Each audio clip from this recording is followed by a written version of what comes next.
Isang mapagpalang araw na naman nga po sa lahat. Ngayong araw nga po, maaga kami bumangon ni Aryang para makapag-prepare din po ng maaga. May parade po pala sila ngayon at kasama nga po pala siya sa drum and lyre. Tinimplahan ko na nga lang din po siya ng gatas dahil ayaw nga daw po niya kumain ng kanin. Sumabay na nga lang din po pala kami naligo para mabilis nga din po kami makatapos. Kapag siya lang kasi yung mauna ako, ilang oras bago matapos. Sobrang tagal kong ang antay dito sa labas. At pagkabis nga po namin ay inasikaso ko nga agad at hinanap ko kaagad yung magiging hikaw niya. Menekos-mekos ko na nga lang din po yung makeup sa mukha niya. At thank you Lord kasi kahit papano ay binigyan niya ako ng kaunting talent. Hindi ko na kailangan magbayad pa sa mga magme-makeup. Hindi naman din pabonggahan pagdating sa pagme-makeup. Kahit simple lang ay okay na yan. At sabi ko nga sa kanya ay gawin na niya ang nose line dahil nahihirapan din po kasi ako sa pag-nose line.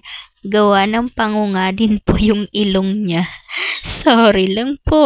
Baka kasi mapanood na naman niya ito at umiyak sa naman sa harap ko kasi sinabihan ko na naman daw siyang pango.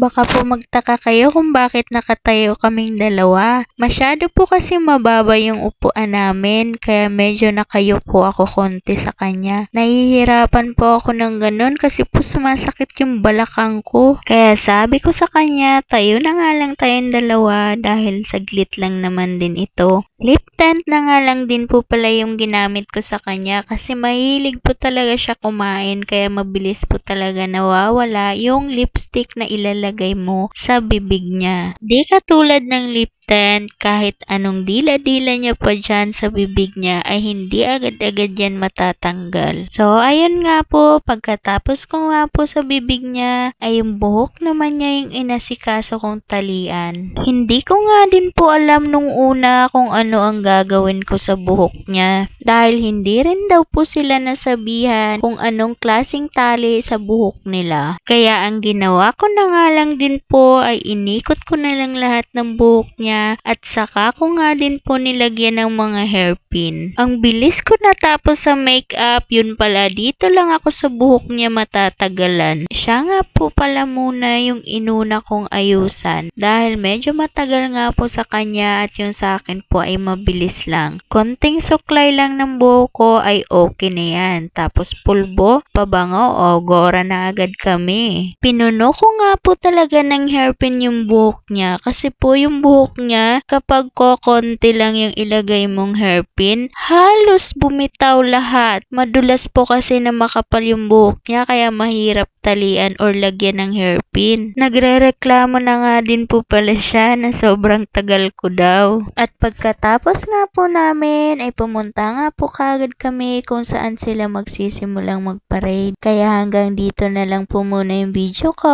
Bye!